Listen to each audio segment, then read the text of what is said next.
Welcome to Off the Hook, a podcast that hacks up the Texas Chainsaw Massacre into bite-sized pieces.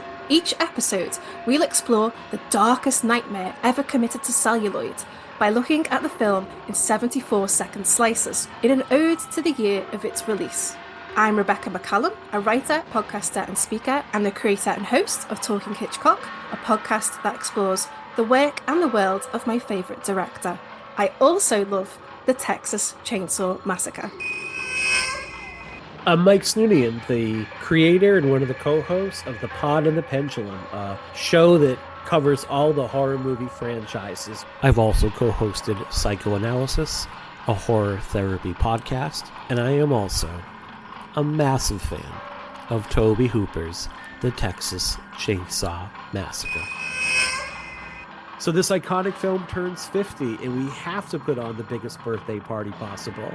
It's what we could do to celebrate this film's beauty, its endurance, and its legacy. As we battle the Texas heat, avoid hitchhikers, and decline any offers of barbecue, we'll be joined by special guests along the way to share their experiences with the film and their unique insights.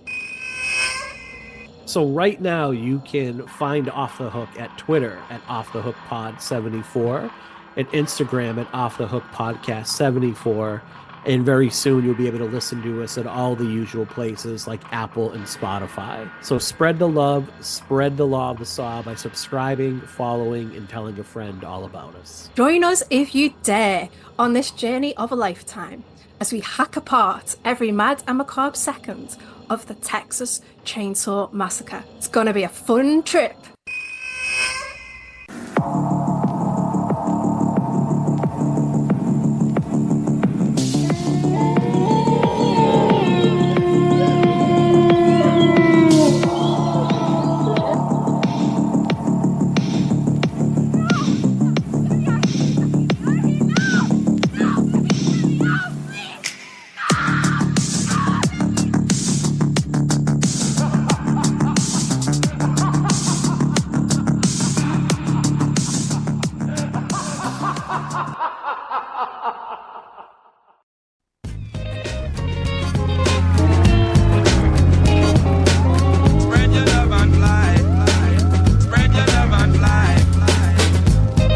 Hello everyone, and welcome to The Pod and the Pendulum. The horror movie podcast covers all of the franchises, one movie and one episode at a time. I'm your host, Mike Snoonian, and I'm all abuzz because we are about to kick off a brand new franchise. And I've got like a pretty massive gang of co-hosts to go with me this evening, so without further ado, from Bloody Disgusting and Manorvellum, he is our resident classic horror expert, Mr. Brian Kuiper. Brian, how are we? Doing good. Glad to be back. It's been a little while, it feels like. It has been, man. You've been like enjoying summer. I know how R&R. I enjoy summer, but I have, and it's been fantastic. Yeah, you gotta kick the feet up a little bit. Absolutely, and that we have. So. Yeah. Back after a long while as well from the Bodies of Horror podcast. Been way too long. In which she is here to talk about her love for the four-winged creature. That did not come out right. Try that again. From the Bodies of Horror podcast. It's been a while, but she's back to talk about her four-winged love, Miss Nicole Goebel. Nicole, how are we? We are doing great. I'm so excited to be talking about The Fly. This is your pick. Yes. This is absolutely your pick.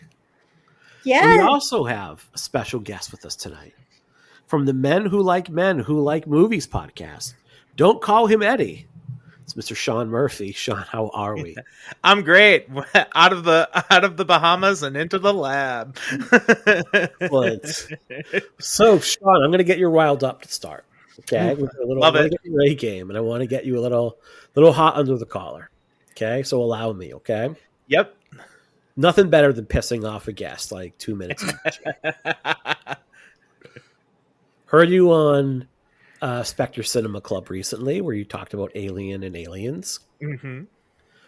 So Aliens, fourth best of the series. Whoo. Whoo. Oh, we're coming out with hot takes real quick. Coming in hot. we got Alien can't be touched. Uh-huh. Which, I mean, I think that's not controversial to put Alien above Aliens. Like, people go either way, Yeah. right? Prometheus. Love me Prometheus. So good. Producer cut of Alien 3. Aliens.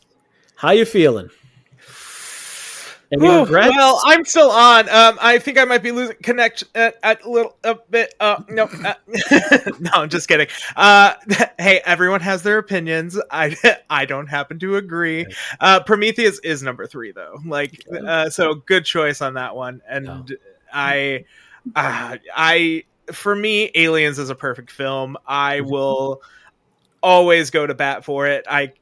I've seen that movie more times than probably the back of my own eyelids at this point. And I just, you know what?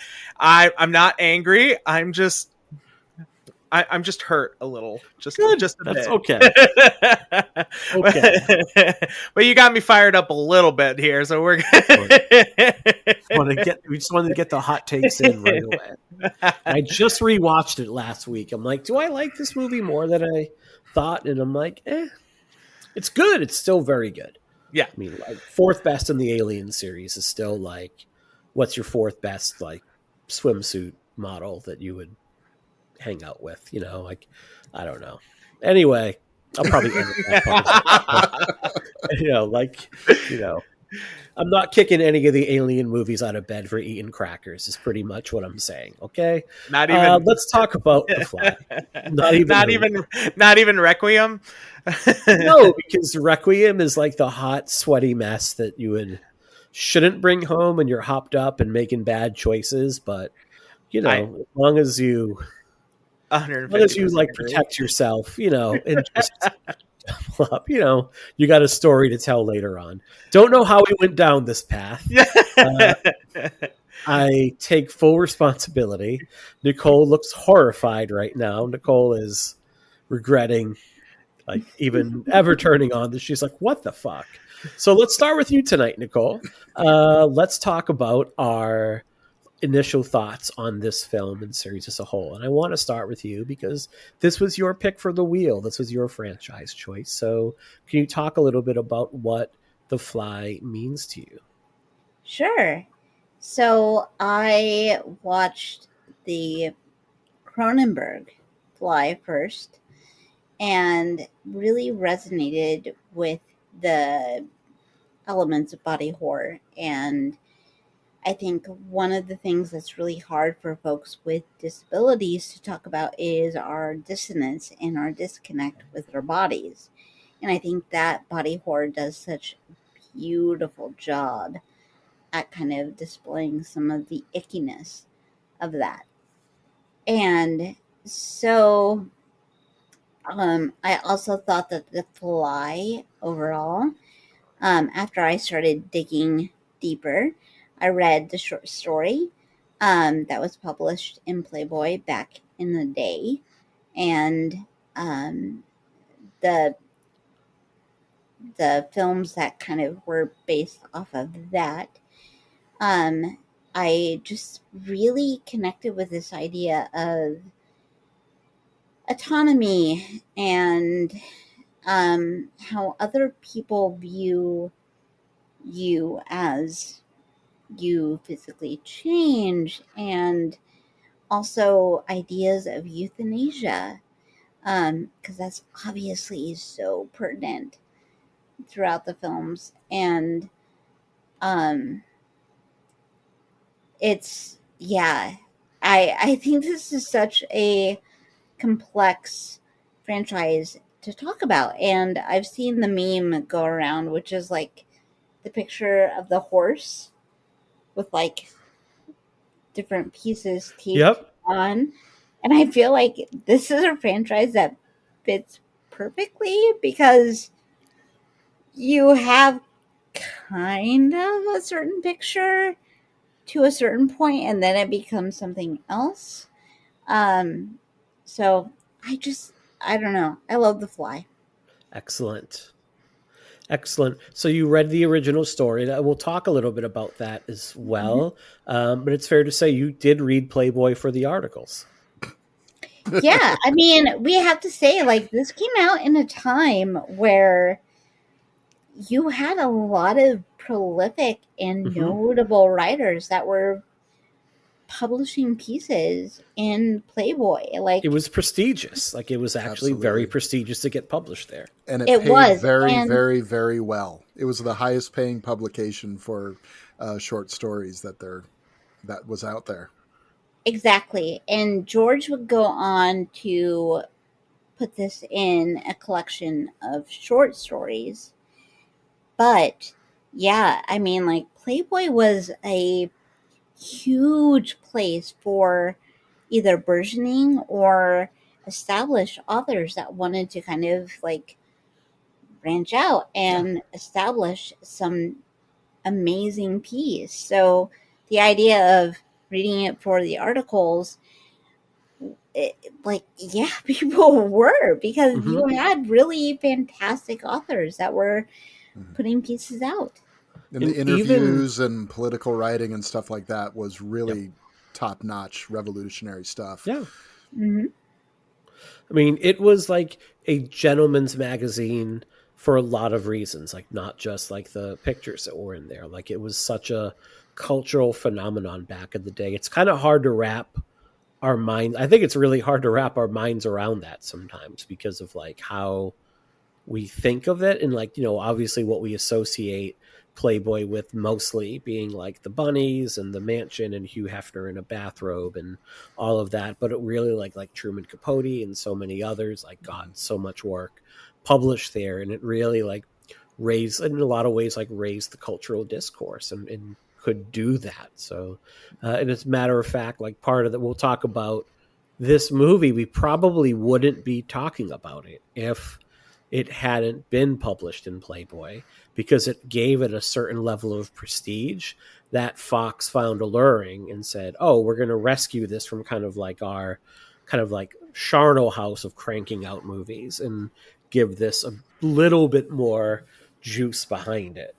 So, well, Shawn, how about yourself, man? How about yourself for The Fly? What is your initial thoughts on like this first film? I mean, I love this first film. I think it's great. I won't lie. The remake is where I started off in the franchise. But I was just fell in love with it. It's in my top 5 films of all time. And so once it was on TV, like when I was growing up all the time. And so I remember just always catching it and just being absolutely horrified. And I was like, oh, it's a remake. So of course I had to search it out, and I have read the short story, but I haven't read it since high school. So do not ask me anything that happens in it. It's pretty close to I know it's pretty close to the movie, but it's don't ask specifics. But one thing I love about this film and even in its remake is the fact that this is a love story.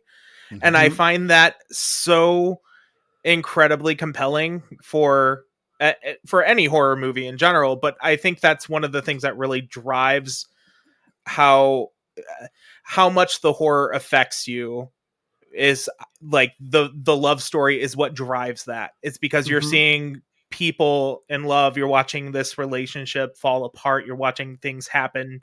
You're watching the person you love not be the person you love anymore. And you have to find, you're literally fighting everything against you to try and save them or follow their wishes. And it becomes so much more of a just a beautiful story of love and like essentially sacrifice too for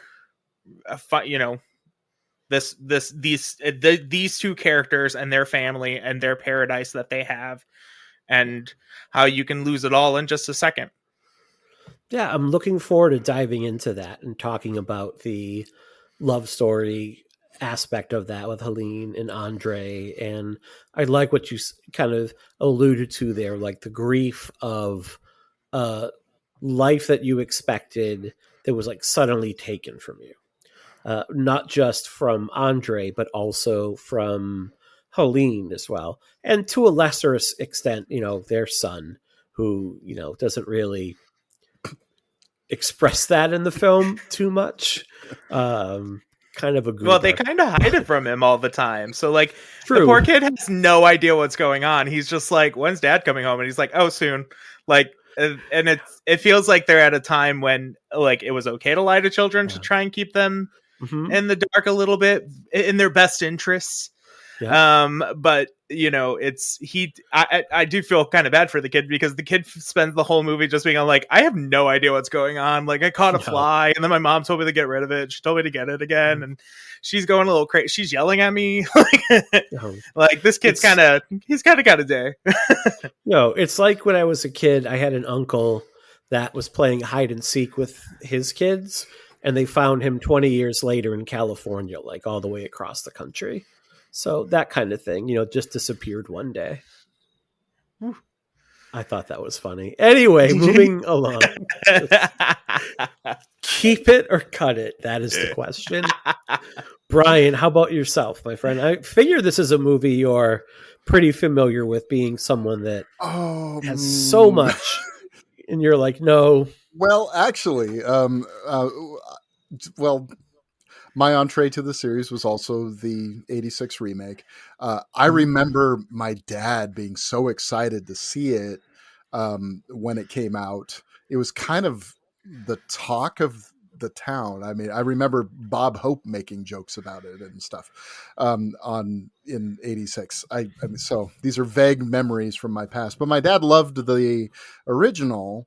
And so they rented it. My parents watched it, and my mom was horrified and grossed out by it, and told me all about it. And the pictures in my head were so much worse than the film actually turned out to be. But I kind of remember my dad bought. It was one of the first VHS movies that you could buy for a reasonable price.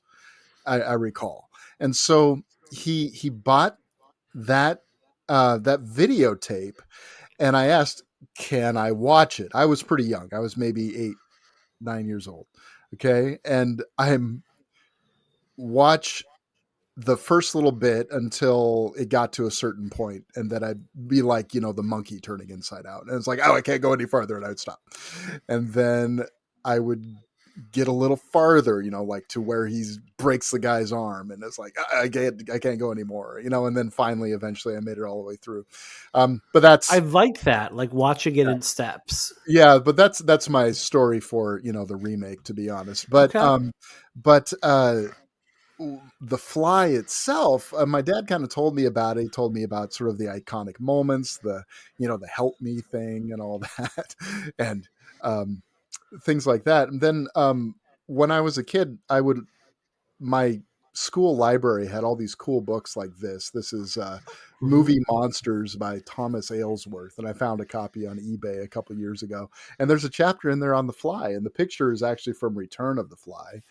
But that was my first look at sort of like the classic version. I was like, oh man, I want to see that. And so I have seen this movie a couple times over the years, but if I'm honest, I like it, but I probably don't love it.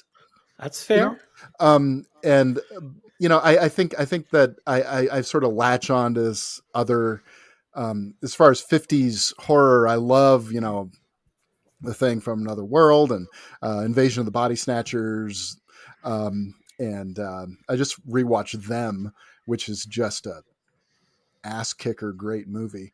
And if you haven't seen Them in a while, man, that movie is amazing. So anyway, so this one is a little bit sedate compared to those, I think. There's some interesting choices, I think, that are made, but it's almost like this Douglas Sirkian drama with this, sort of crazy sci-fi element, so it's an interesting movie, and I like a lot about it, and I'm looking forward to talking about it. Yeah.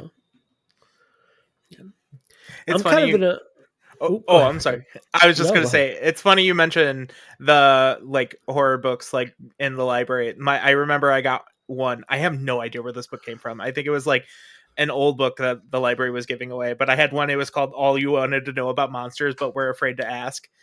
Yeah, And that's on my shelf over here somewhere. oh, that I Yeah, love that's a that favorite book of so Mike's too. much. Yeah, Here we yep, go. that's the Well, I one. was gonna say I do not know what happened to my copy. I am devastated.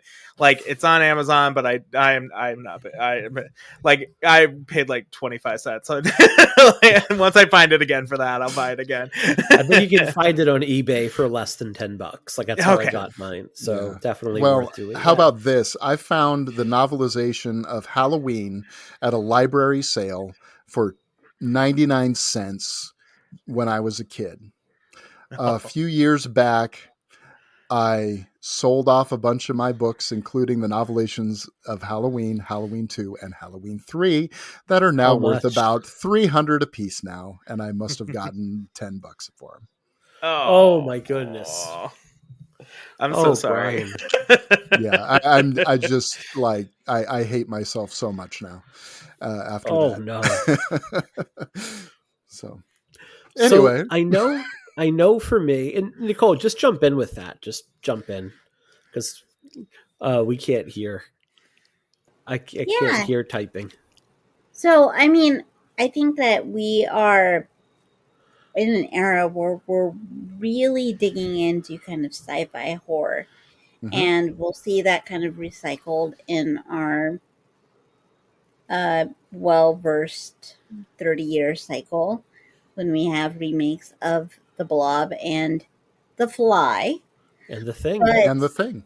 yeah, exactly. But we have films like Day of the Triffids that is coming out around Mhm. this time, which is very much, I think, in keeping with this sci-fi horror. And I think it's really interesting to kind of look at in different eras, like what you have a base material, which is the short story, but obviously the film that we're talking about and sequels take one track, and then you have Cronenberg who comes along later and is like, I'm Cronenberg, like I have to do my own thing with it. So I find that very engaging because he was one of those directors that took a source material, understood kind of like we're still talking about like fear of advancement, technical advancement, medical advancement, and also how can I make this real body horror? Mm-hmm. And yeah, I find all of that interesting. And Day of the Triffids is another kind of franchise where they've been like, how does the environment, as we've tracked over so many years, like are it's kind of like the happening with M Night. It's like now the environment is against us because we've harmed it to a certain degree. I just find that really interesting how instead of it just being a base remake, it's let's really hone in on an idea of what we want to talk about. Well, I think too, what's going to be fascinating when you look at these different eras is what was going on in the world socially and politically that drove a lot of the films of this era, because this is just past the height of like McCarthyism, but it's also a time of like nuclear proliferation.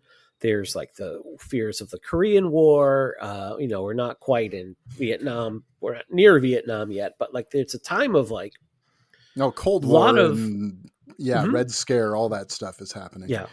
So, but it's also a time of like relative domestic tranquility. Mhm. Like you have Eisenhower in the White House, and he is like doing continuing to a great extent like the public works. Like he's like, hey, we're going to build like the interstate highways.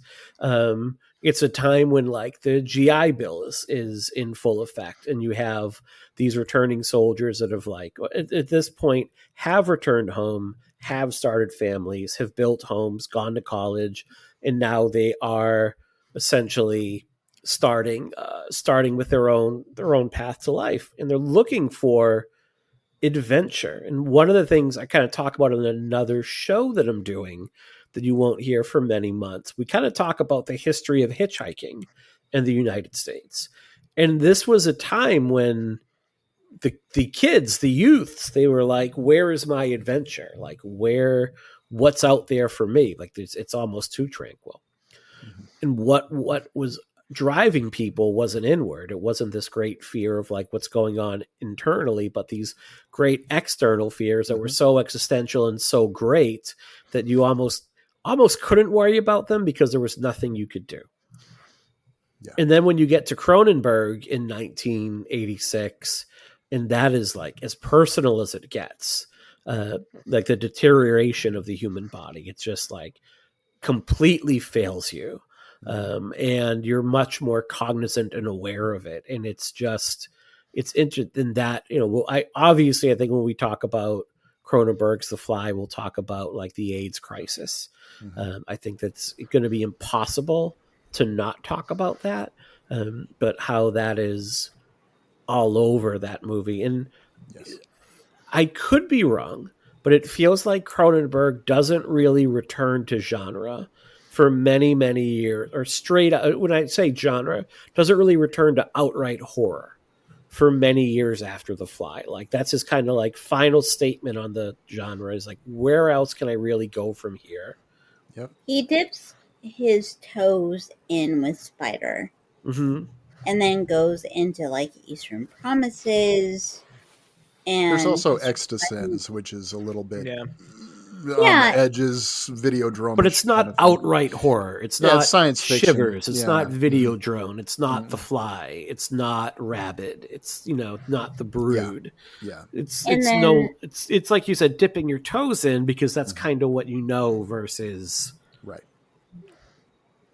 And then you have him now, I think, returning with Crimes of the Future, The Shrouds. Yeah, it's like he is like, no, this is my home. This is my heart. This is my place.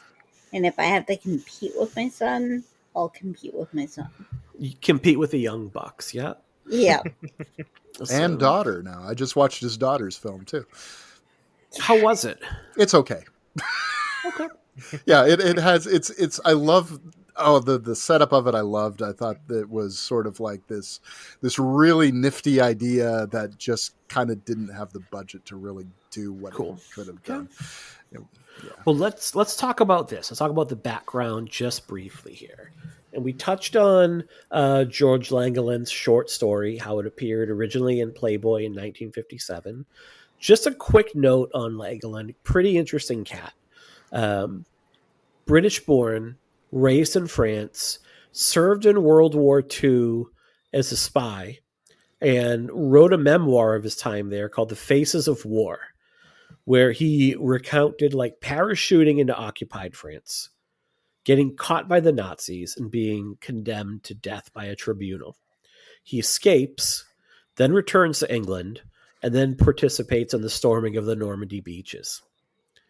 And the book is called The Faces of War because in order to do his job as a spy, he underwent many facial reconstructive and plastic surgeries in order to change his look. So yeah, like a pretty, I don't know if it gets any more badass than that. Right? I mean, that is, what a guy. Well, and they showed in the Fly Papers documentary. I don't know if you watched that. They showed like before and afters of this guy. Completely different person. Just unrecognizable. HBO miniseries when? Right, No, just right. and Him and he's Christopher Lee, killing Nazis after. and he his short story pretty much follows the movie. The film pretty much follows the event of it, with one key change, is that the book ends on an even more tragic note in that Helene, after she confesses, she's so racked with grief and guilt that she takes cyanide, like she commits. Well, doesn't the book really like focus on her institutionalized? Like in the film, she's basically like being cared for in home. Mm-hmm. They Mhm. have someone that is there like monitoring her. But I think in the short story, she's institutionalized Mm-hmm. from the jump. And it yeah, like it's horrifying. I I really love the setup too, that both the short story and the film start off with us being like, so and so is dead. All right, let's track back. And I love that we're able to peel back certain layers. This is a really good example of a film that does that well, because there are films that handle that method in really bad ways. But this is a film that's like, let's start here and let's start peeling back like what happened. Let's have someone talk about their experience, and it works Yeah, for me. agree. So the short story, it catches the eye of director Kurt Newman. He's like thinks this is going to make great material, and he pitches it to 20th Century Fox's B movie division, Regal Pictures. Now, Newman was like a longtime director, but he had kind of worked on, he treaded like B movies for pretty much the majority of his career. Things like Return of the Vampire, Secrets of the Blue Room, The She Devil, and he'd worked in a lot of Tarzan movies. So he's kind of someone that was kind of working on like low budget, what we'd probably call indie fare now, and what like the studios would have. And Brian, you might be able to define this more elegantly than me. When we think of B movies now, we think of movies that are like a bit campy, Mm. have lower budgets, maybe are a bit tongue in cheek. But Sure. like B movies had an actual designation Yeah, in well, Hollywood during this time. sure, they were, and it's like Roger Corman says, I never made a B picture in my life. We think Mm-hmm. of his movies as quote unquote B pictures, but a B picture was the movie that played second build. It was usually shorter, cheaper, quicker. I mean, it wasn't, it didn't automatically mean, oh, it's a bad movie. You just didn't have your biggest stars in it. You didn't Mm-hmm. have your, you know, the studios were just kind of like, okay, because I mean, you used to go to the movies in this time for the day. I mean, you could go and just buy your 25-cent ticket in the morning and hang out there until the middle of the night if you wanted to, just watching the newsreels, the cartoons, the trailers, the A picture, the B picture, and you could just watch it again when it Yeah. rolled around again. I mean, you could go in at any point that you wanted to, and I think that's kind of cool. I wish they would do some of that kind of thing And again. nobody was on their phones. No one was on their phones. They were being entertained. That's right. Well, I mean, and it's Psycho, of course, that changed all that. Hitchcock saying, you got to come at the beginning, otherwise no one's going to be seated after the beginning of that movie, and there are reasons for that. But before that, it was just a different experience of going to the movies, and so the B picture, I don't know. it's not necessarily an exploitation picture. Mhm. It's not necessarily, we're going to see Attack of the Crab Monsters, or something like that. It's something. It's a lot of westerns. Yeah, westerns, adventure films, usually some kind of genre picture, Mhm. but usually shorter and a little leaner, but keeping butts in the How seats. how much did the popularity of television, which is like TVs are now getting more into more and more homes. And obviously, and it's not like TV now where there's like 500 stations and 500 streaming options. But Yeah. even back then, like there's a need for content, Mm-hmm. right? Yeah. Oh, sure. How much did like the popularity of television now and it being a new thing, Mm-hmm. did that maybe cut into B movies being produced and starting to see that change in how people went to the movies? Well, Because sure. maybe what would have become a B picture Mm-hmm. now would be like, you know what, we're going to just make not even 22, but like 50 episodes of television now. Sure. Well, TV was considered a threat to the movies, and understandably so. It's why you have in the early 50s, all of a sudden you have 3D, and the gimmick pictures. You've got widescreen happening. You've got color becoming much more prevalent because no one had a color television, and so these were. Things like Cinerama and CinemaScope and VistaVision all came out during this time, and because you didn't have those options at home, we're going to give you an experience that you can only get on the movies.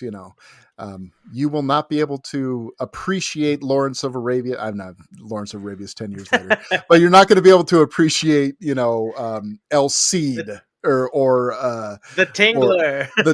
or something like. Speaking of B pictures, I mean, and then that's why you've got William Castle doing his gimmicks. In the late 50s, you've got all those great gimmicky things, and hey, it got kids to show up because they want to see the stupid skeleton, floating out across, the theater at House on Haunted Hill. They want to maybe sit in the buzzer seat, for the Tingler. Those things were just kind of like, let's give people an experience at the movies that they can't get at home. Yeah. So, and I think, one of the things about the 50s too is horror is almost entirely sci-fi horror during the first, almost until pretty much until Hammer comes along in 1957 with Curse of Frankenstein. I mean, even Hammer is making sci-fi horror. They're making Quatermass movies. They're not making gothic horror anymore. I mean, Abbott and Costello is sort of like the last of that. Mm-hmm. And so with, The Thing from Another World and Day the Earth Stood Still and all these things, pretty much everything from 1950 till 1957 is sci-fi horror because people had concerns about science gone amok, the atom bomb and, what is the TV going to do to us, that we're sitting in front of all the time. Yeah. Our microwaves could turn on us or whatever else is coming into our home. So I think that there is sort of these existential fears, but like you said, there were the big fears that we can't really do anything about this anyway. Right. So let's just, see giant bugs, attack Cleveland and just have a good time with that, but I love 50s horror movies. I mean, so many of them are terrible, but in a way that is extraordinarily entertaining and a lot of fun. I Was a Teenage Werewolf with a young Michael Landon. That's right. And you get one. I mean, it's the era that gave us one last classic Universal monster with the creature from the Black Lagoon. But even The Creature from the Black Lagoon is really a science fiction horror film because, I mean, it's a scientific expedition going to this place in modern times. It's not in some far-flung, undefined past, and encountering this really, what could be the missing link between fish and man, fits nicely into evolutionary theory, of the time. And it's like, hey, this is plausible, so science fiction even finds, I think the Creature from Black Lagoon is a great example of sort of something that sort of straddles those two worlds really beautifully. Yeah. So Excellent. Thanks, Ed. So I just love getting a little bit into that I get deep, I and get only you excited can do about it. that. So I get that's why excited we have about you here, talking man. about this stuff. It's fun. That's why you're here, because you do that like no one else. All right. So Newman brings us to what's Regal Pictures. It's what at the time was like Fox's kind of their B movie division. It was headed up by Robert L. Lippert, who was called the King of the Bees, was his nickname. He had actually previously worked on distribution deals with Hammer, like he had co-produced some films. His history is like, in all honesty, like we could do a whole show on him and his whole history. So I'm going to keep it brief, because like he's an interesting character. You look at his picture, and if you were to like, I need to do an AI generative picture of like a 1950s shady Hollywood executive, like it pretty much would come up with this dude straight down to like cigar chomped right between the teeth. I mean, it's pretty awesome. His deal with Regal and Fox was like, we're going to make 20 movies a year. They're going to have a budget of $100K, and we're only going to take a week to shoot them. Like, he is churning these movies out. And if he's not even the official head of the studio, that title would go to Edward Baumgarten, because Newman had run into some hot water when he was studio head. Lippert had run into some hot water when he was studio head, because he was like not paying the trade unions, and he was not paying the actors the residuals they were owed once he would sell these pictures to television. So the rights that they were due, he was like, television's a new medium. I don't think we owe them anything. And this kind of made him like persona non grata. People didn't want to work with him at this point. So Baumgarten got like the official title, but it's Lippert behind the scenes pulling all the strings. And his first picture is Stagecoach to Fury in 1956 for Regal Pictures. And then they do 25 more movies that year, which is insane. Okay? Fox gets their hand on the script, which is written by James Clavell. And Clavell is his first actual produced feature script. He would go on to write The Great Escape for Steve McQueen later on, probably what he's best known for. And they love this script. They also like the... He's also pretty well known for his, novels like Shogun.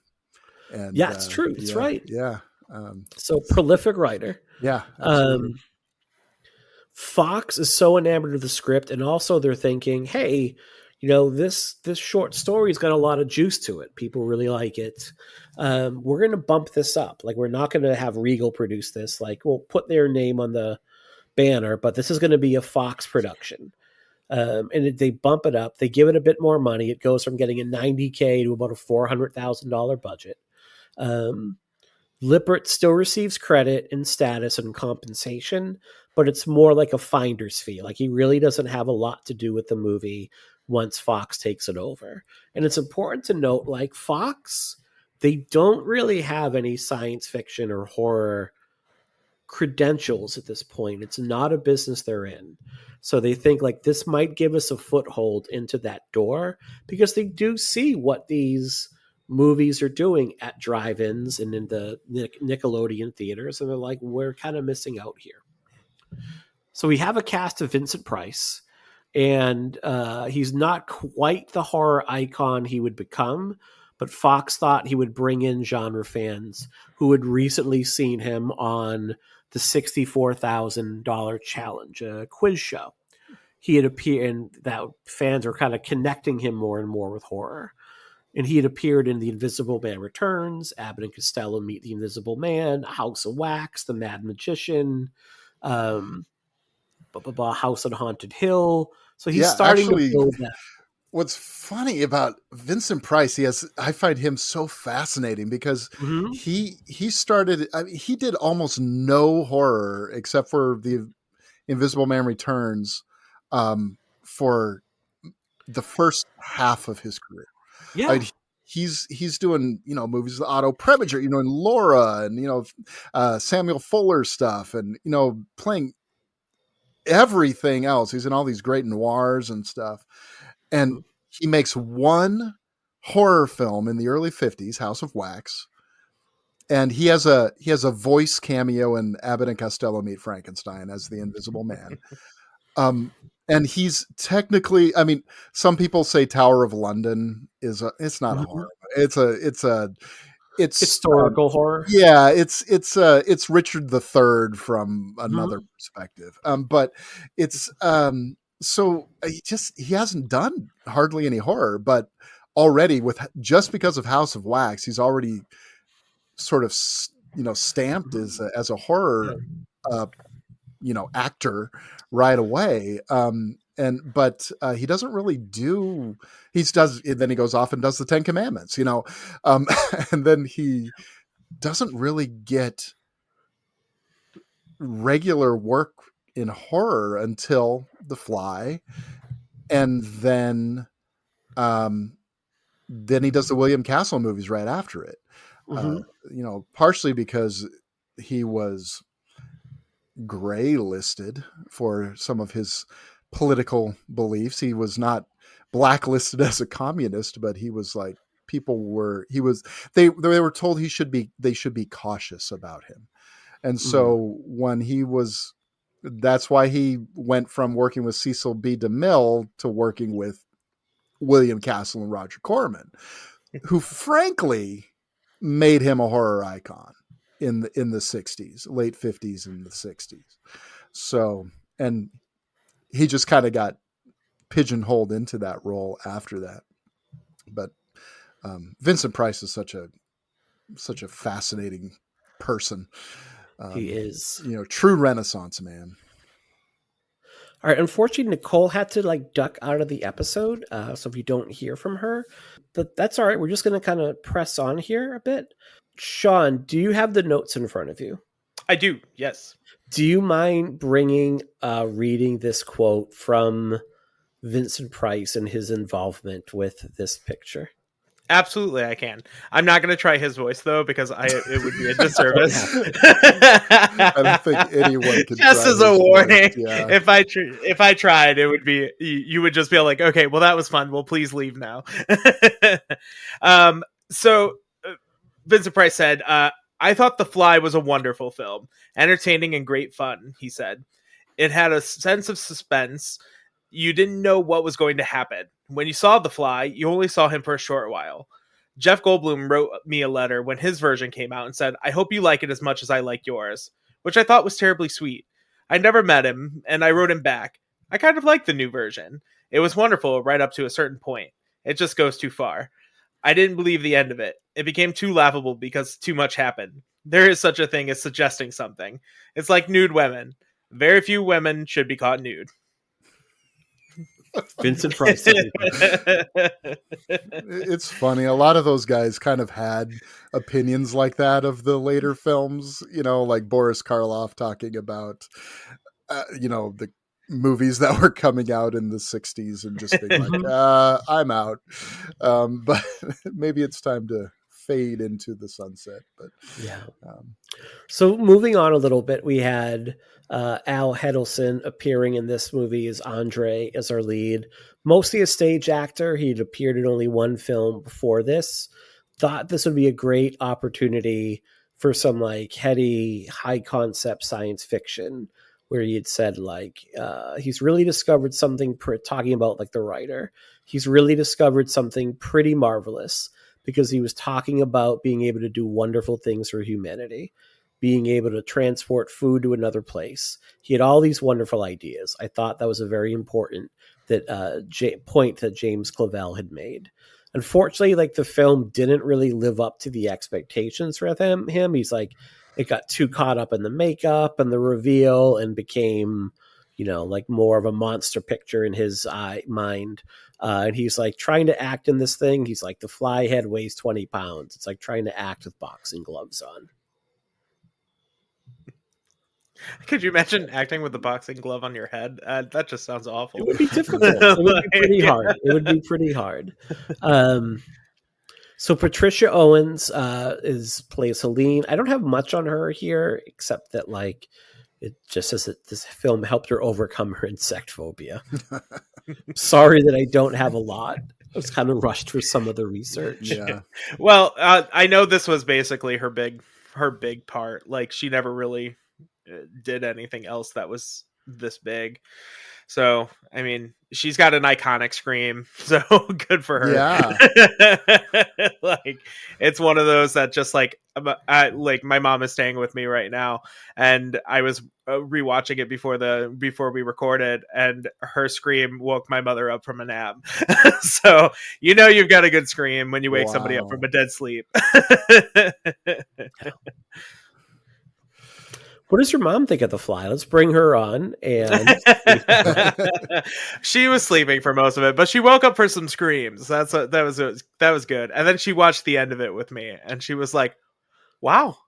Because she's seen, of course, the '86 version. She'd never seen this version, and she was like, "Oh, that was creepy." And I was like, "Watch the rest of it. Trust me. we earned this part." So let's talk about this movie now. We talked about the background and our initial thoughts of it. And I guess, how do we feel about the structure of this movie in that, like, we kind of arrive at the end of it, and what we have here is a mystery, and that we know that Helene has killed Andre. We know that he's dead, but the circumstances around it, like, that's what we don't know. How do we feel about how this is structured? It works for me for the most part. I do think the movie takes us a minute to get into things, but I think that's we're very much like when you open in medias res, like you're really wanting the story to just like pop. And like the cool thing is we're learning the mystery from her. Mm-hmm.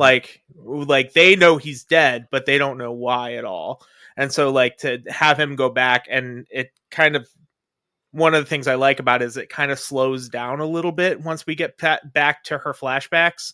And then because it allows us to grow more with like these characters and learn who they are and learn their little slice of heaven they have, like, and just kind of move forward. I like this. I don't think it works in every film, and this one, I think it does work.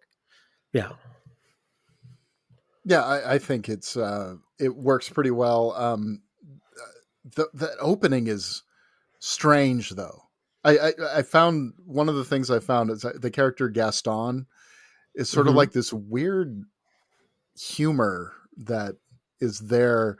Like he opens his mouth to scream, and the sound of the telephone, it's like the sound of the telephone is coming out of his mouth. I mean, some of these, just couple of choices that are kind of odd, in my opinion.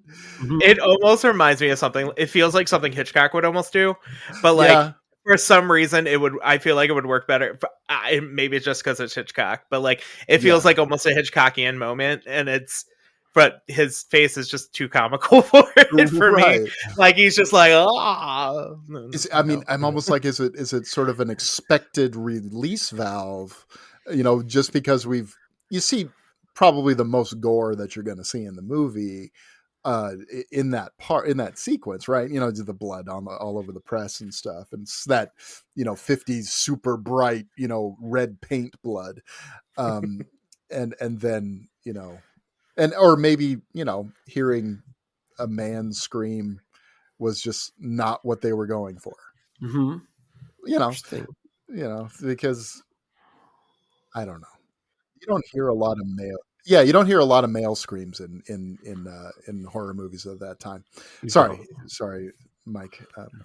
No, it is an interesting way to frame everything, in that like you're coming in at the end and you figure something is wrong. And I don't know like what the lead up was or the marketing was and the build up. If it was like, we're going to keep the makeup hidden, we're going to keep everything kind of tucked away, and we don't want to have like a big reveal.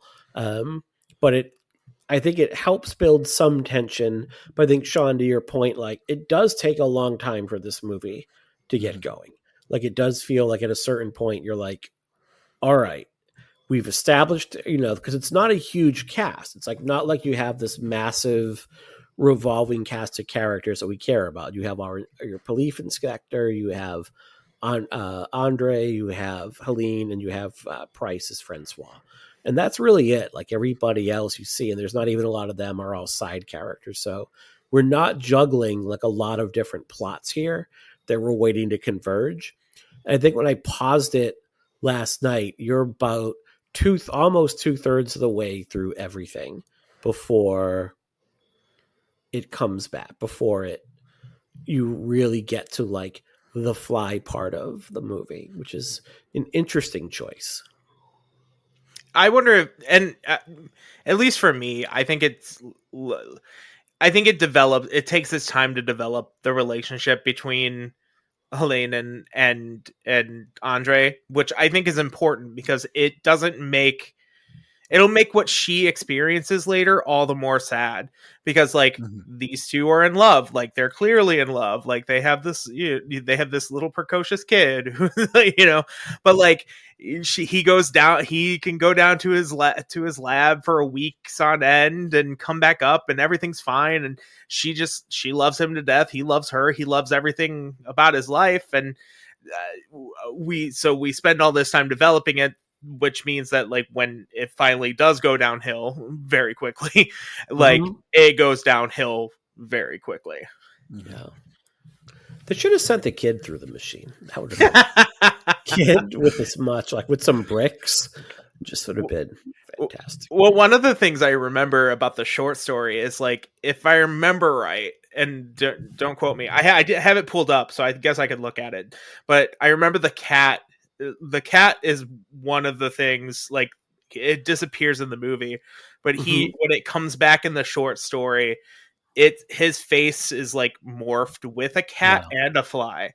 So like put the kid through it, make him like part cat. Like we'll have a little cat boy. Fantastic. Wow. So one of the things that stood out too was like Andre is a marked contrast from the typical mad scientist trope that we've seen in horror so far. That like even in movies that cover, like we did Frankenstein earlier this year. Yeah. And Henry Frankenstein is very much like the classic mad scientist doctor. You have Dr. Jekyll and Mr. Hyde, Dr. Moreau, Dr. X. This doctor is much more, he's a loving but somewhat aloof dad, kind of said like the kid is not a huge part of the picture, but he's a very caring and attentive husband. And to your point, like that makes what occurs later on much more tragic. How do we feel about how Andre is portrayed as a scientist here? Well, he's more of an ethical scientist than the kinds of people, like Frankenstein, you think of as someone who will go to any lengths to get his work done. Where, like, I'm sorry, I think my picture's frozen here. I'm That's sorry. okay. So you hear me all right? Yeah. Okay. So the there's a real reluctance, like to test on animals, for example. Whereas I think that's like the first thing Frankenstein would do is, we kept a rabbit heart beating for, 6 days, I think is one of the lines from the whale version. And so when he does, like, for example, when the cat dies, the cat or gets atomized, I guess, there's real, sort of, there's grief over it. There's, there's an ethical problem. He's doesn't just, plow ahead no matter what. I think that's one of the elements for sure. It's more, I guess it's a more realistic depiction of a scientist, because I don't picture that most scientists are actually, insane mad doctors, but are actually, they're methodical. He's got his formulas written on the board. Everything, his research is very meticulous. He's very careful before he tries anything. He's going to research every end of it to see how this will come out. Even when she takes they teleport the plate, and he finds that it's made in Japan is backwards. He's like, I okay, back to square one, getting this fixed before we move forward. So I think there's a realism to it. There's also a realism to the lab. It's those old, reel to reel computers and things like that, but they're, real equipment. It's not just for show, except for the neon lights, I suppose. But most of it feels like fairly authentic, in the space as well, which is kind of cool. Yeah. It's interesting you're saying like with the cat, because I had a different reading on that scene, and maybe I didn't watch it closely enough. Because when I watched that scene, he feeds the cat like it's dish of milk. And then he lifts up his head and almost a look at the camera and his like eyebrows raised. Like this is something that has come over him suddenly. Yeah. And he says like, by tomorrow, you'll be the most famous cat in all of the world. And to me, it's like, for the most compare, like you said, it's a more realistic portrayal for the most part compared to what we typically see in a sci-fi horror movie. But this is a moment where there's really not a lot of ethical considerations going into absolutely right. What he's like, it strikes him, the fancy hits him, and he's like almost overcome with such anticipation over like what the potential outcome could be that he doesn't take the time to kind of like draw out all of the possibilities of like, there's only one good outcome, but there's an infinite number of like negative outcomes that occur here. Right. Absolutely. And it's kind of hard. It's heartening to see because his hubris does get him here. He's like, oh, like you were saying, Mike, you're going to be the most famous cat in all the world. Like, he never thinks for a second that it's not going to work. And like, that's not the smartest thing a scientist should think of first. Like you need to be thinking of every variable. You want it to work, but you're not entirely sure it will. And so, but seeing him actually, like you were talking about, Brian, like he does have a moment of like regret when he hears the cat meowing and wherever, and know where it is. He has a moment where he realizes like his hubris has essentially just like destroyed this animal for no reason. And it is heartening to see a character especially the mad scientist character recognize this and like dedicate more research into like figuring out what happened. Like, it doesn't stop him. Like, it wouldn't at any real scientist would probably not stop, but at least he has a moment where he recognizes like, oh, like that was wrong. That was not good. He recognizes his own fallibility. There's not sort of a God complex with him in the same way that there is with your traditional mad scientist.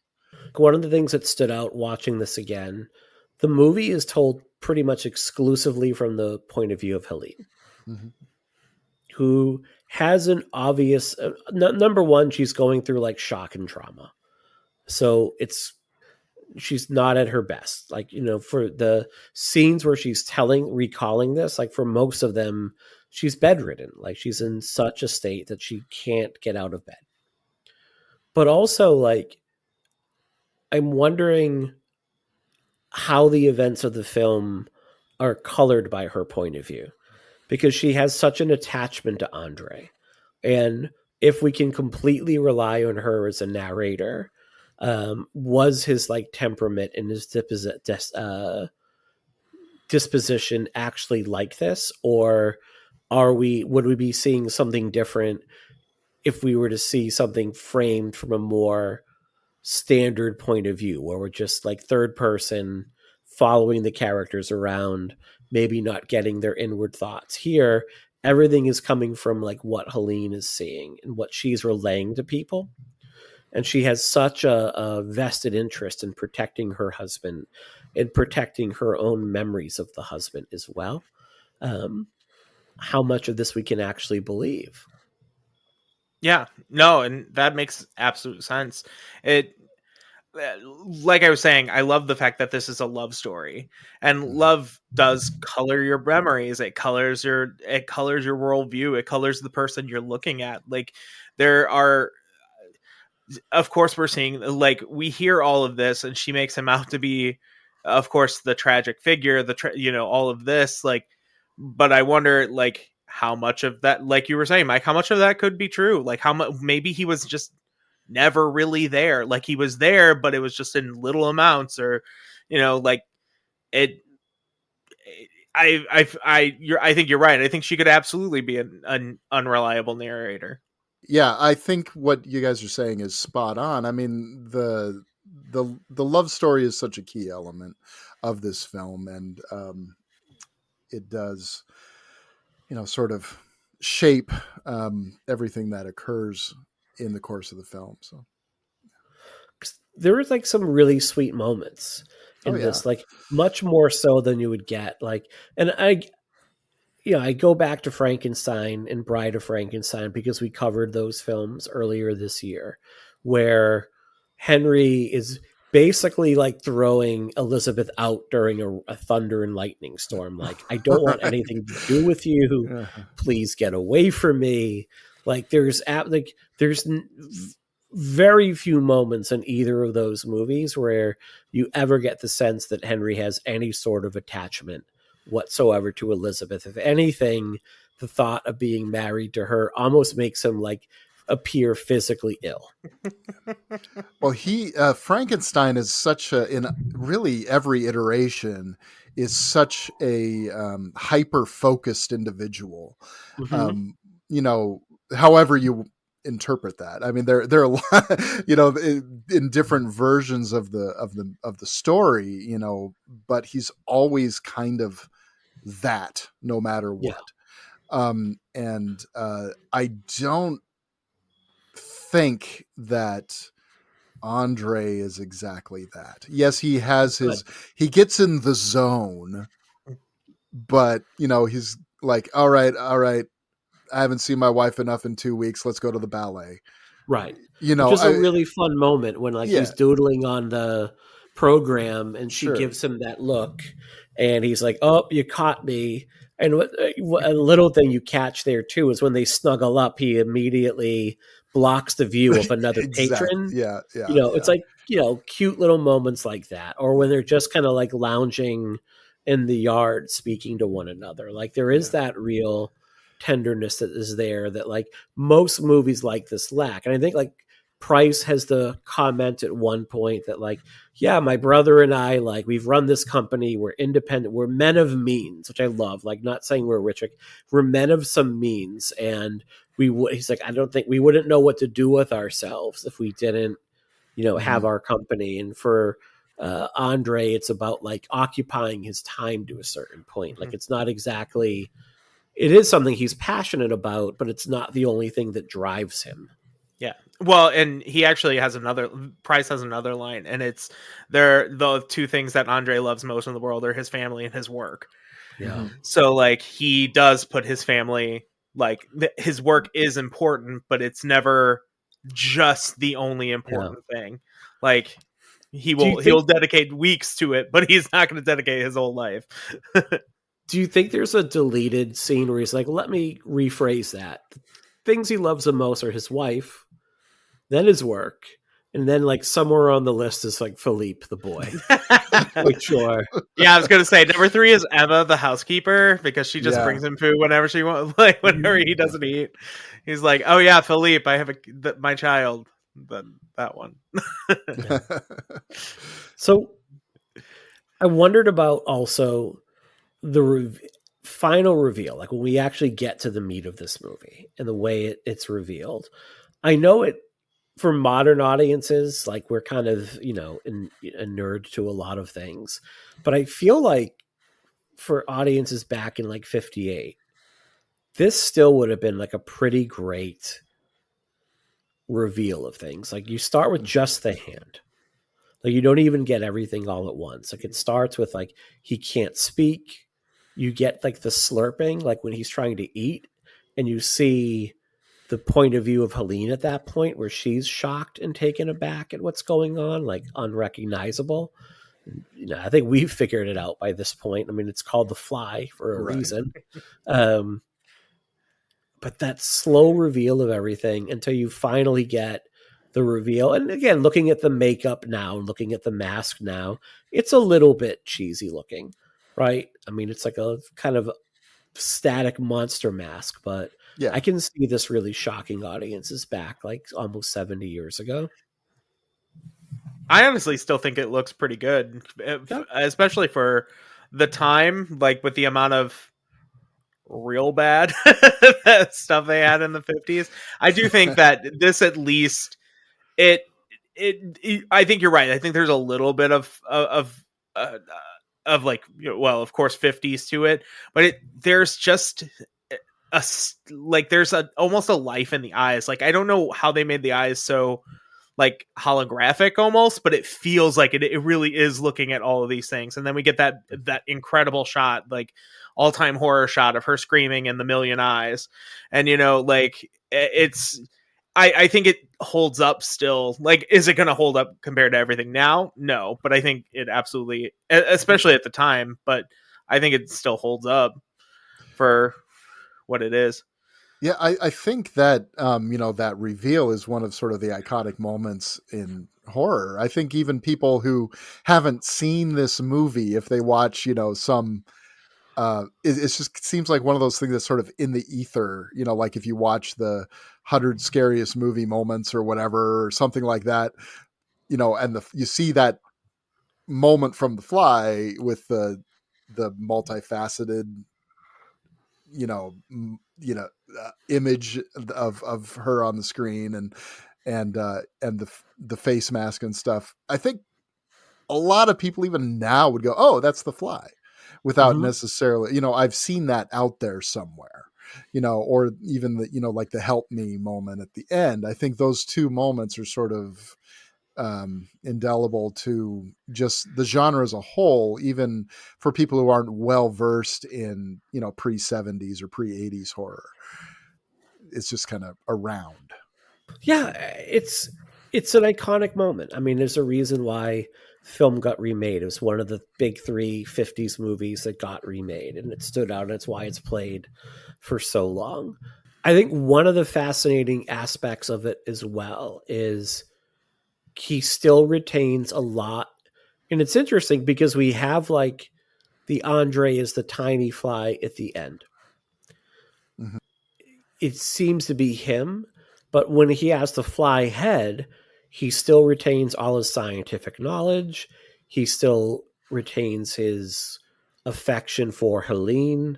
He still retains his humanity. And I don't think they thought out the science. I don't think it's something where they sat down and were like thinking too deep about it, especially knowing what this picture was supposed to be. But it's really fascinating to see, what, and again, this is where I wish Nicole could have stayed on the call. It's a bummer she had to drop off. That like she could speak to for disabled persons or for persons that become suddenly disabled or disabled over a period of time, watching that deterioration and like knowing what your body was once capable of and then having to adapt to new circumstances, whether those circumstances are physical, because you see his physical limitations where he can no longer use his arm. Like he's having more and more difficulty with writing. He can't really eat food any longer. It has to be kind of liquefied. And also the intellectual and cognitive disabilities that he's now facing. Like as he says, as the film goes on, I'm having a more difficult time thinking. I'm having a harder time retaining my thoughts. And that becomes a huge fear for him. Like he's feeling this mental decline and he's well aware of it and has to live that out in real time. No, absolutely.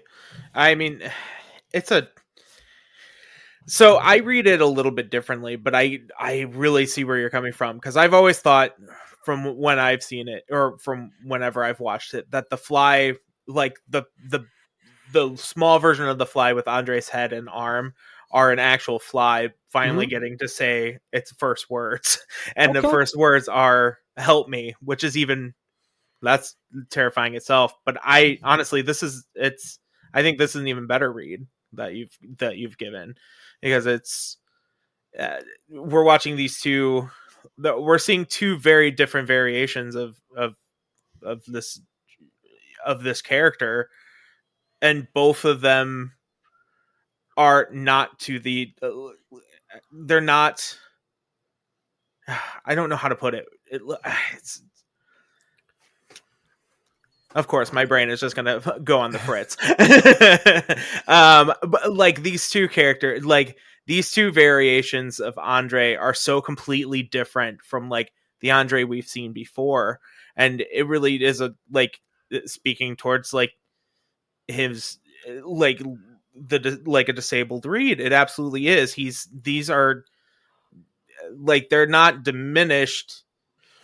One of the things in watching it this time, and I don't know how much this relates exactly to what we're saying here, but it seems like there's sort of like two aspects to the transformation. There's sort of the instantaneous change, right, of the head and the arm switching, but then there's also sort of the slow takeover of the fly taking over Andre's mind, Mm-hmm. and Andre taking over the fly's mind.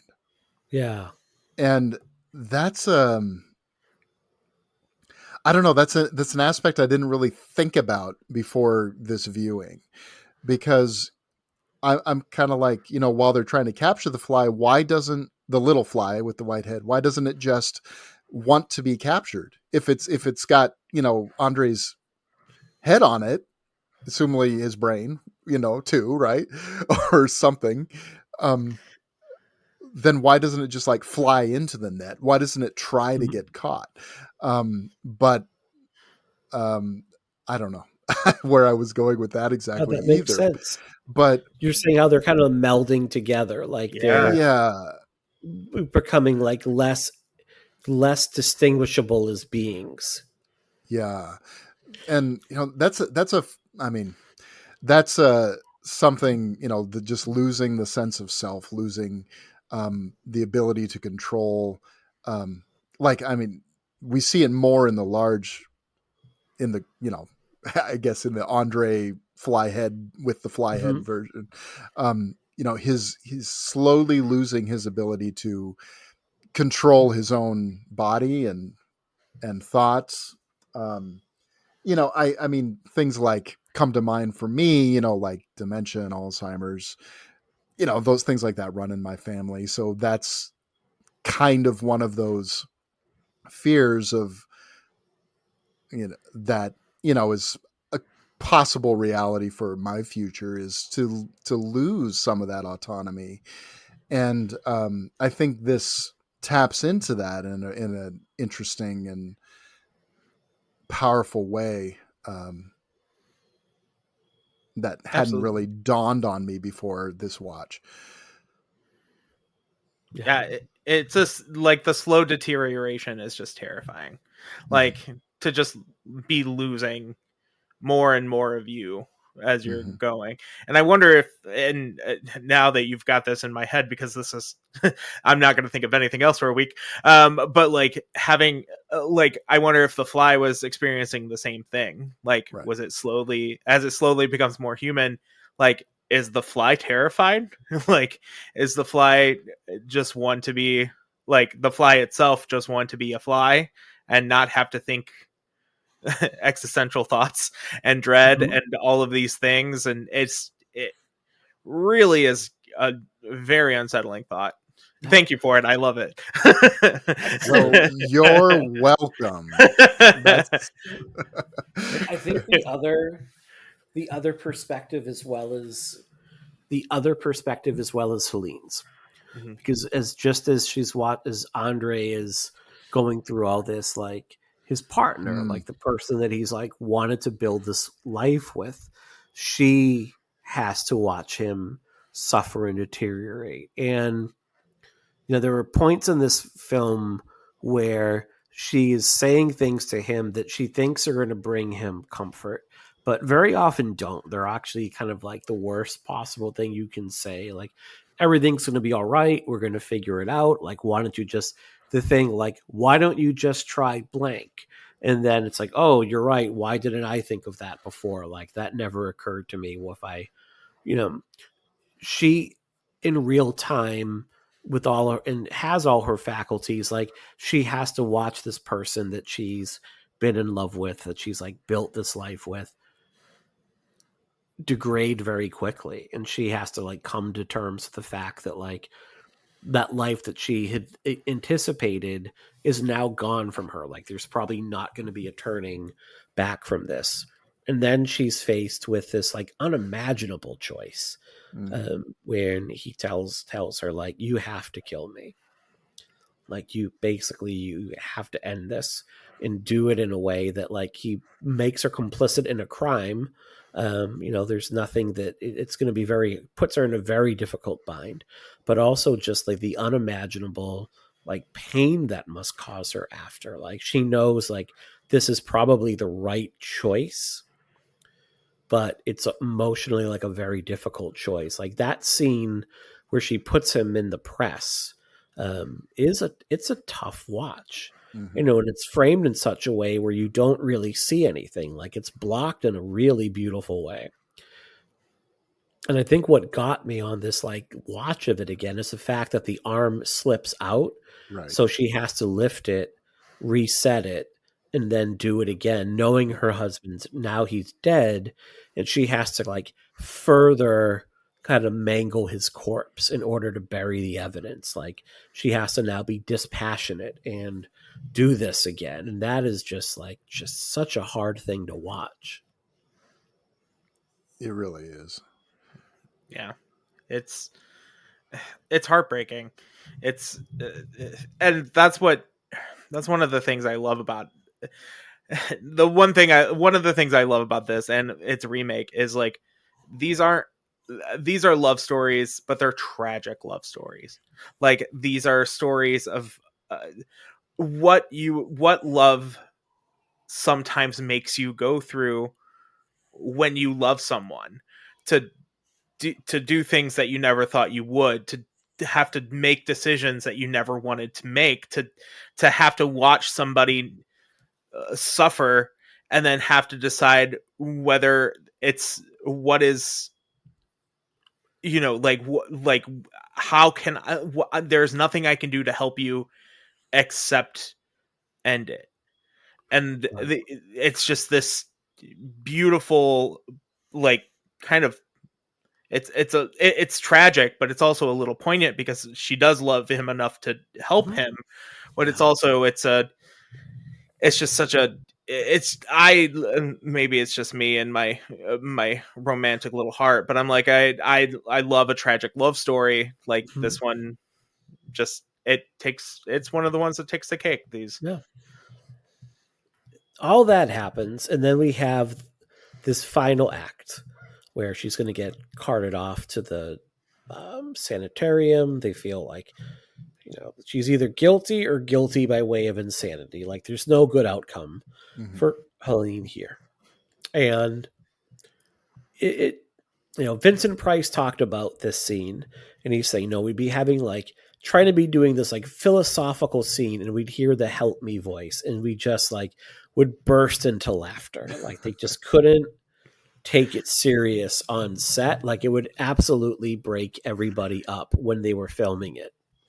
And it's shot in a way that's a little bit odd. I do like that they have like the church bells disguising or kind of like covering up for the voice of the help me. So it becomes even more difficult to hear. But he's just kind of like sitting on the bench, throwing some pebbles, like not really doing anything.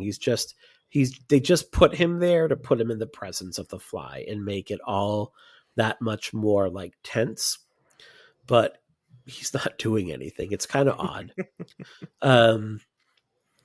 Watching this scene, like this scene goes hard. Like this scene is utterly, it's horrifying when you think of all the implications of it. Like Shawn, to your point, like the fact that this housefly has now become sentient. Like it now understands like, oh shit, I am trapped in this web. This creature that is like 10 times my size is bearing down on me. And it is like screaming in terror. And then you not only does it doesn't end there, like you see the spider like collapse in on it. Like you know that it's like probably eating it before that rock comes down on it and the inspector kills it. Like the implications there are just absolutely terrifying to think about it. And also the fact that like that cry, it's so small and so weak and it goes unheard by everybody. It's such a great moment. I mean, it's one of those memorable things that, I mean, it's kind of been spoofed on a lot of things too. I mean, this is The Simpsons and everything. The Simpsons have done it. Yeah. The Simpsons, though, they're 30-something years old. They've done like 34 years old. So not much they haven't done at this point. That's right. That's right. And I remember this was the scene that my dad was telling me about. It's like, yeah, the little fly in the spider's web, screaming, help me. It's like, and so before I ever saw the movie, I knew about this scene. So yeah, it's a lot to take in, especially when you're thinking about it, in this sort of existential level that the fly now has gotten to a point where it knows what's coming. Is very frightening. So. Yeah, it's just like how it also puts like we also go from like where Helena is, like you said, Mike, she's either going to jail or she's going to an insane asylum. Like she almost gets trapped, like, and luckily this happens and it does bookend everything nicely, but like she could have easily been trapped in this web that hurt as well. Like it's a different kind of web, but she would have been trapped just as much. Like she's not going to be able to escape. She's already admitted to killing her husband. Like she's not going to be able to escape. And it does, like, having this moment just it's funny that a spider in a web ends up freeing her from her own web in some kind of way. Yeah. Not to throw out a metaphor, but like it's true. That's a good point. And I think too of like this fly like crying out in it, using this as like as like a metaphor for disability and a metaphor for what persons go through. Like its body is not able, like it's trapped. It's not able. It doesn't have its body doesn't provide for it the tools to free itself, with the tools to kind of live it, to do what it needs to do in order to become free. And then, although it can speak, it can't be heard. Like it's being ignored. Like Price's character is sitting mere feet away as it's crying out, and he's completely oblivious to it. And obviously this movie dates almost 70 years ago. It's a time before the Americans with Disabilities Act. It's not, we try to look at spaces now and say, what do we need to do to make them more inclusive so that, like, if not everybody, as many persons in as many bodies as possible are going to be able to navigate these spaces. But that would not have been a consideration back then. It's almost like this would have been an inconvenience. And, we were talking off air and Nicole had made the point saying that like the two characters in this movie with disabilities, like she had said, like you have, I was thinking in perspective of the tiny fly, but also like the Andre fly, the giant fly, the man fly. The two characters with disabilities at the end of this film, like they both wind up dead. And I think the point she had made off air really elegantly was like, almost like it's seen as like a burden and something that others like able-bodied persons would say this is something that should be punished. It's a sad thought in Yeah. a lot of ways. Fun B movie, fun little. Any thoughts on that perspective at all, or are we not going to touch that with a 10-foot pole? I just don't know what I can add to it, to be honest with you. Oh, you could add plenty. You could say Robert L. Lippert he would see a person in a wheelchair and push them downstairs. That was his favorite thing to do. That would definitely get edited out of this. Or Vincent Price used to trip people who had canes. That was his idea of a good time. No. So I just two more little things here. And one thing at the end of this film doesn't wrap up a little too neatly.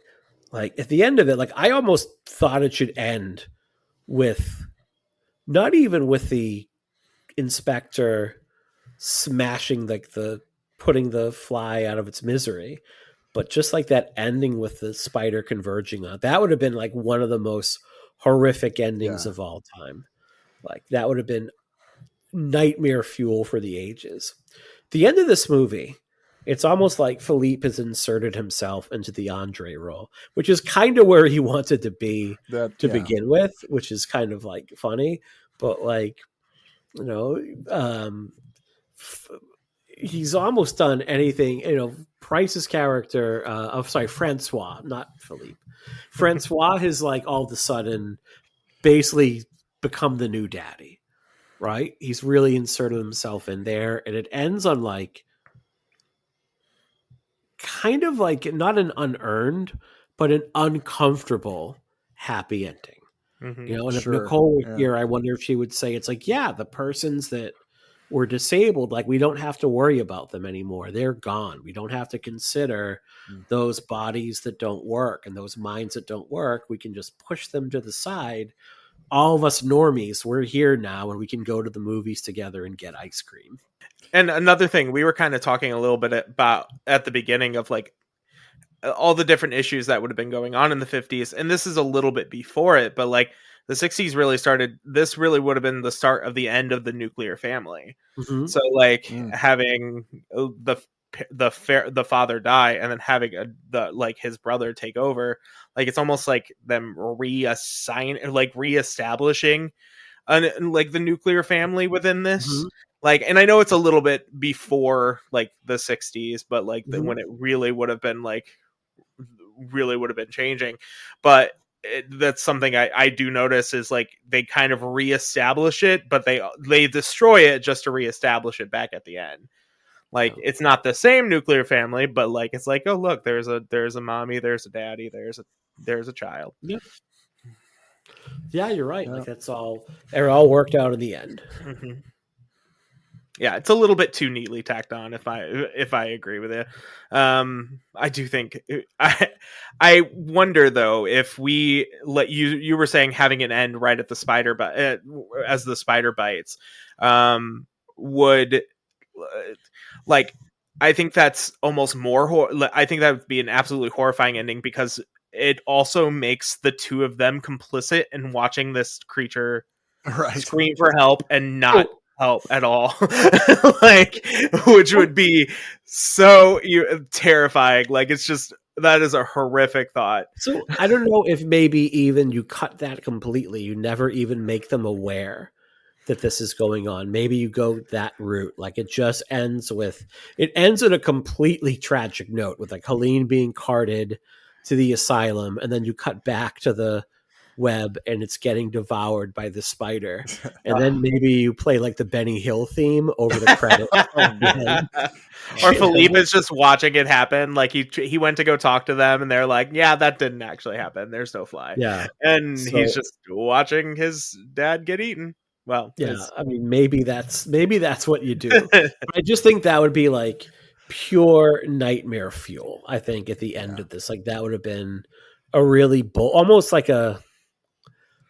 I honestly feel an ending like that, and you're talking about this movie almost like you're talking about the end of Night of the Living Dead, because it would have been such a bold way. Mhm. Like you've like followed these people around and then this is how you're going to leave them. That would have been, audiences would not have expected something like that. Audiences would not have liked that either.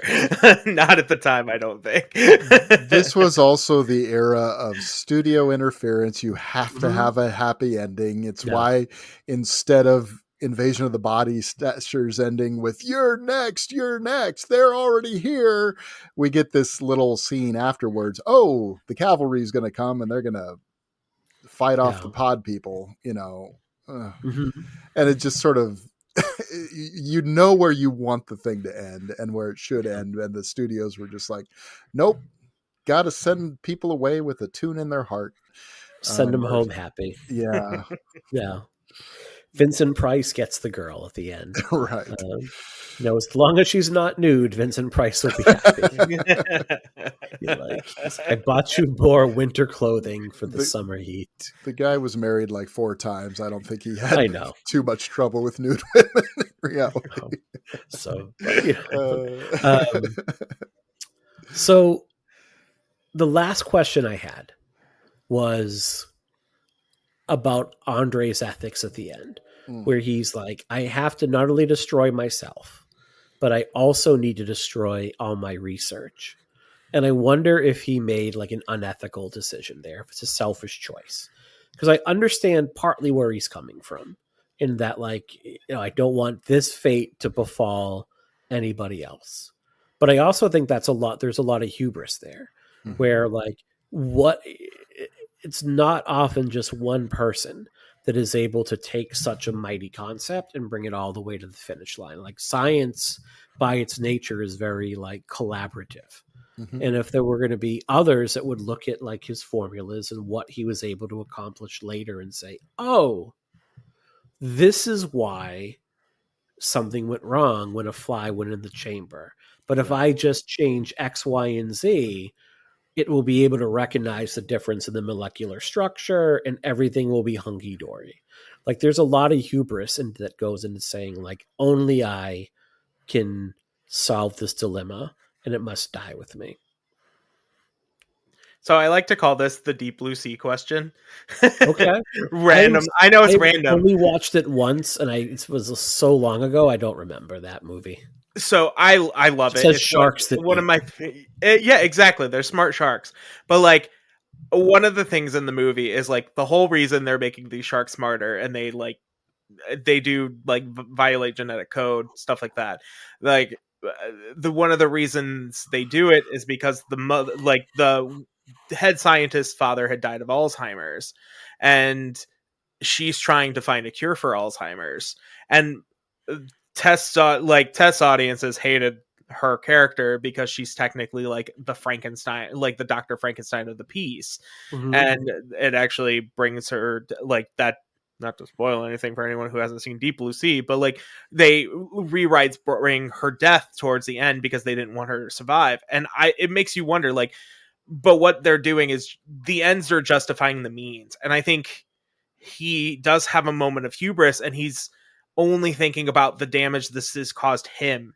And it's not like this, like he said, he could have, like, we could have had food surpluses sent to places that were dying, like to have, and I'm not gonna lie, like the idea of this terrifies me. Like I would never do it. The transporter from like Star Trek still scares me because like I don't know that it's putting me back together the exact way I was before. Like the first time you're gone, you're dead. Like you have died right then and there.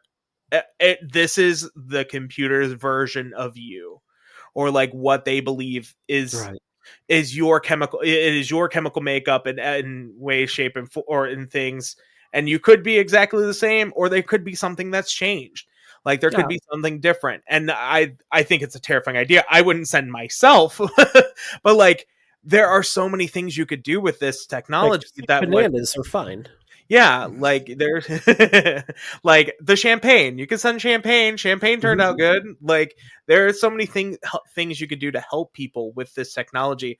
And I think and I think in a lot of ways, a lot of movies, especially in the 50s, like you were saying, Brian, like they like, or where you were both saying, like science run amok, and like we are always trying to blame the science for it. And in this one, yes, it is the science that caused it, but like this was an accident. Like Right. if he would have checked a little farther and seen there was a fly in there, maybe this wouldn't have happened. Like it's also the fallacy of man as opposed to just the fallacy of the technology. And I think that's something that the character of Andre doesn't recognize, or maybe he does and he just decides to destroy it anyway.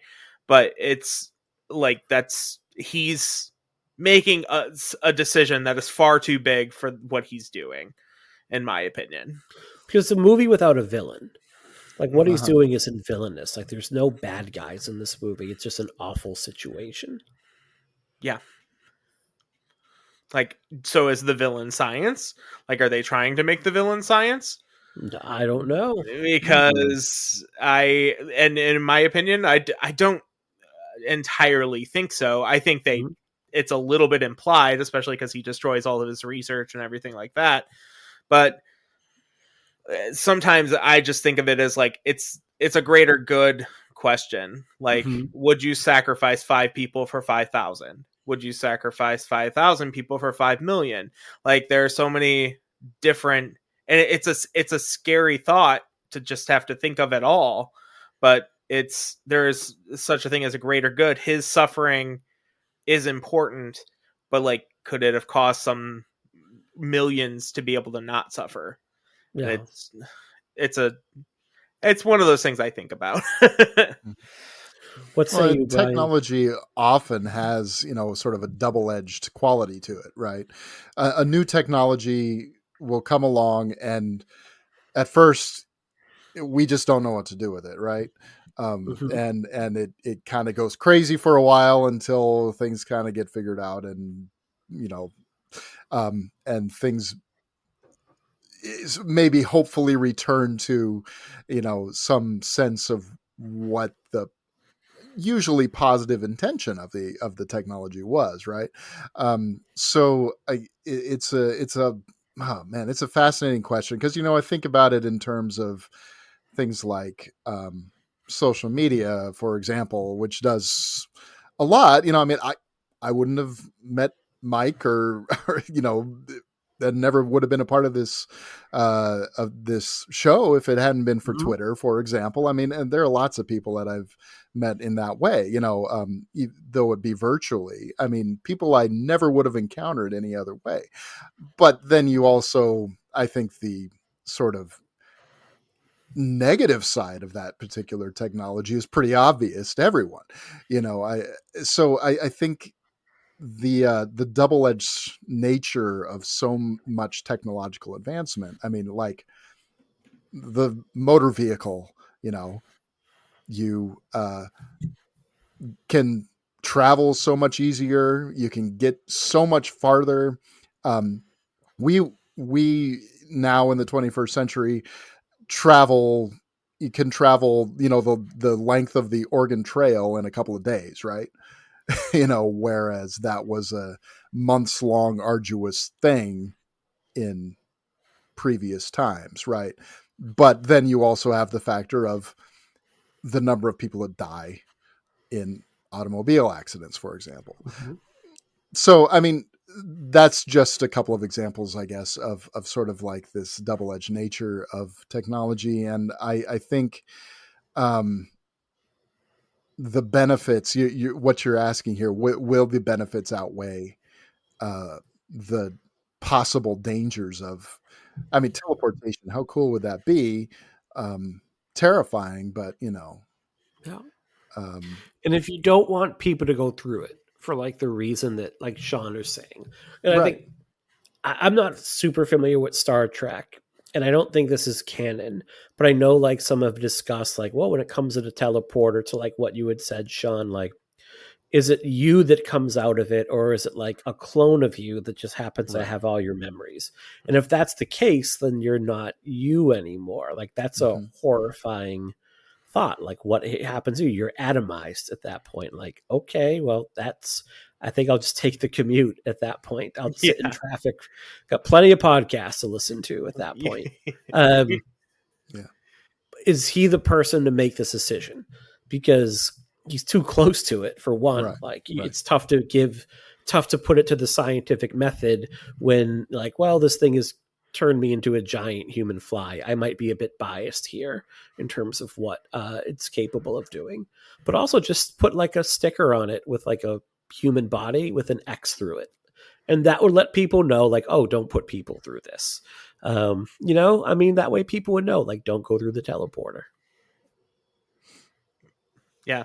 And my jokes are not landing tonight. It wasn't bad. It was not bad. I was trying to think of one thing though. Is like, the thing with Andre, he's kind of both Icarus and his father in this one. Sure. And where he flies too close to the sun, but he's the one that created the wings. So does he have the right to destroy his own like you said, his own research?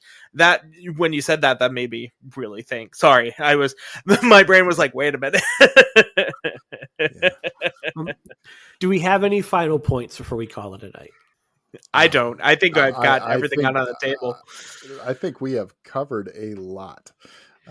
I think we're good. This one a few minutes longer than I had expected. I think it'll trim down a little bit in edit. So, all right. Well, I think we can put the fly to bed.